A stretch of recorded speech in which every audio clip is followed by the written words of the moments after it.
तो बहुत बहुत स्वागत है दोस्तों। आज हम पढ़ेंगे सांख्यिकी के 8वें नंबर वीडियो के बारे में। तो आइए दोस्तों, सबसे पहले अभी हम लोग पढ़ रहे थे अब से अब तक 0 से 10, जैसे आपको 10 से 20, 20 से 30, 30 से 40, ये आपको क्लास इंटरवल हो गया। ठीक है दोस्तों, जिसे वर्ग अंतराल।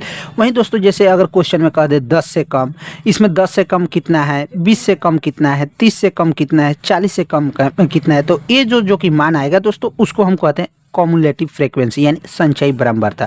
तो कॉम्युलेटिव फ्रीक्वेंसी निकालने के लिए किस में आपको क्या करना होता है, तो जैसे ही आपको हो गया 10 से कम, वहीं दोस्तों 20 से कम, 30 से कम और 40 से कम। ठीक है दोस्तों, तो सबसे पहले दोस्तों इसका आप एथी निकाल लीजिए। तो 0 + 10, ये आपको हो गया 10, 10/2 ये आपको हो जाएगा 5। अब इसमें ये दोस्तों फ्रीक्वेंसी निकाल लीजिए, तो ये आपको 4 हो गया। 0 से 10 ये आपको दिया हुआ है कितना, 10 से कम 4 दिया हुआ है, 20 से कम कितना 12 दिया हुआ है, 30 से कम कितना 13 दिया हुआ है और 40 से कम कितना 15 दिया हुआ है। तो इसको पहले आप एफ निकाल लीजिए। तो एफ निकालने के लिए पहले आप एफ 4 रख लीजिए। ठीक है दोस्तों, एफ हो गया। अब ये 12 से कितना कम है, 8 कम है। ये 13 से कितना कम है, ये आपको 1 कम है। ये 15 से कितना कम है, ये आपको 2 कम है। इस तरह दोस्तों आप संचयी बारंबारता निकाल सकते हैं। अब आइए दोस्तों कॉन्सेप्ट पे, जो कि ये आपको कॉन्सेप्ट हो गया। जैसे आपको वर्ग अंतराल दिए हुए थे 10 से कम, 20 से कम, 30 से कम, 40 से कम, 50 से कम। वहीं दोस्तों इसका कॉम्युलेटिव फ्रीक्वेंसी कितना दिया हुआ है, 10 से कम का 8, 20 से कम 12, 30 से कम कितना 21, 40 से कम 24, 50 से कम 39।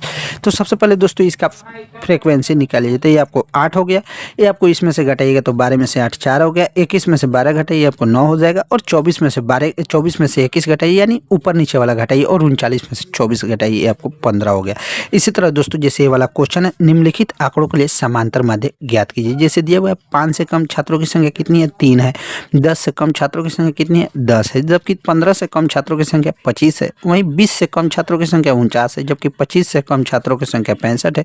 और 30 से कम छात्रों की संख्या 73 है। जबकि 35 से कम छात्रों की संख्या 78 है। और 40 से कम छात्रों की संख्या 80 है। तो समांतर माध्य ज्ञात कीजिए। तो समांतर माध्य का वैसे फॉर्मूला होता है, आप उस फार्मूला पे भी रख सकते हैं, आप कल्पित माध्य विधि के द्वारा भी निकाल सकते हैं। तो कल्पित माध्य विधि का फॉर्मूला होता है A plus sigma F D by sigma F. तो सबसे पहले दोस्तों इसमें आप 0.5 से कम कितना कम है, तो 0.5 से आप पहले निकाल लीजिए एक्स, उसके बाद कम्युलेटिव फ्रीक्वेंसी निकाल लीजिए, उसके बाद एक्स निकाल लीजिए, उसके बाद तब डेविएशन निकालकर आप इसे आसानी से बना सकते हैं। जैसे आपको हो गया 0.5 से कितना छात्रों की संख्या दिया हुआ है 3, तो अब इसमें कम्युलेटिव फ्रीक्वेंसी निकालने के लिए इसी मान पे आप निकाल सकते हैं। जैसे आपको 3 हो गया पहला, ये 10 से कितना कम है, तो ये आपको 7 कम है। ये 25 से 10 कितना कम है, ये आपको 15 कम है। 49 से यानी ऊपर नीचे घटाया जाता है। तो ठीक है दोस्त, बाय बाय। उसके बाद सी एफ निकाल लीजिएगा, उसके बाद एक्स निकालकर उसमें डेविएशन निकालकर और भागा देकर आप आसानी से सोल्व कर सकते हैं। तो ठीक है दोस्त, बाय बाय।